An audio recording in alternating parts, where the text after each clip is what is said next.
Si është klima politike të Maqedonisë? Shumicën e votave i kontrollon Vëmëreja Nacionaliste, ka një ekstrem tjetër të majtë që ka 6-8 deputet, dhe ka një parti po ashtu e majtë ekstreme që ka 6 deputet. Dhe thot, 2/3 e Maqedonasve mbështesin politikë antipërëndimore, antishqiptare. Antishqiptarizmi është si të thush, si një mbules, jo si mbules që mos i bien drejt Evropës.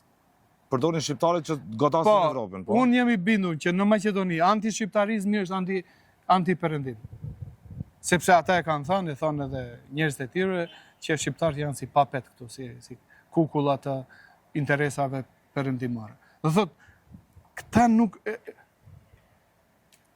Kryefjala është se nuk duan Maqedonia të demokratizohet dhe të ngritet si një shtet që mbron interesat e qytetarëve. Këtyre si u pëlqen njerëzit që jetojnë këto vëlla. Këto kanë pru edhe Maqedona dhe prej Maqedonisë e Gjeut prej. Nuk mjafton. Aq jemi, aq na ka krijuar Zoti. Duhet ta pranojnë realitet. Nuk janë shumicë në Maqedoni. Lene ti këto cenzuese menzuese edhe. Nuk janë shumicë në Maqedoni. Dhe të pranojnë realitetin dhe tulen, bisedojnë, ndërtojmë një shtet. Është e mira që kemi për krajën e botës perëndimore, që jemi në NATO, të integrohemi edhe në Bashkimin Evropian.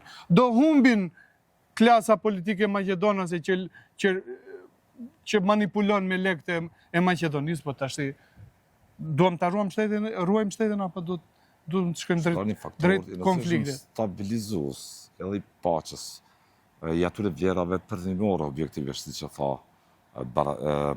Selmani edhe më herët.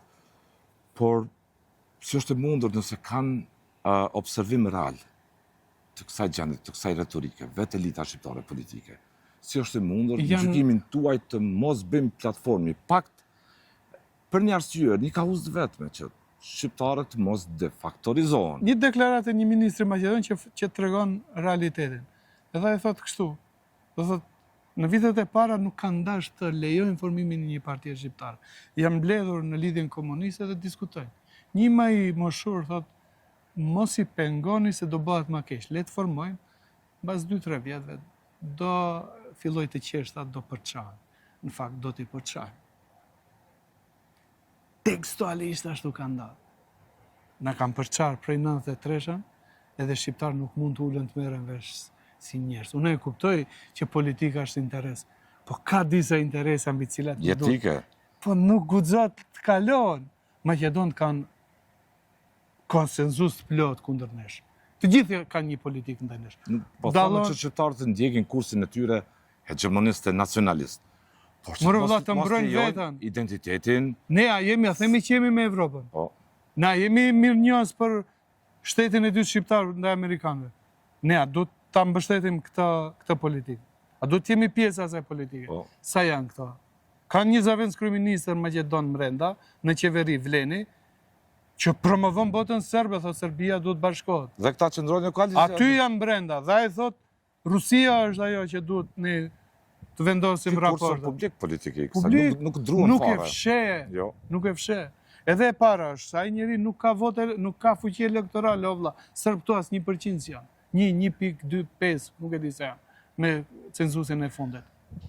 Dhe ai është faktor zëvendës kryeministër. Zgjidhen si ishin. Mesazhi, do të thotë, Stojkoviqi në qeveri është mesazh për perëndimin, por edhe për neve.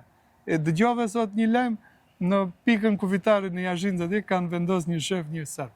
Unë nuk jam kundër serbëve, si qytetar.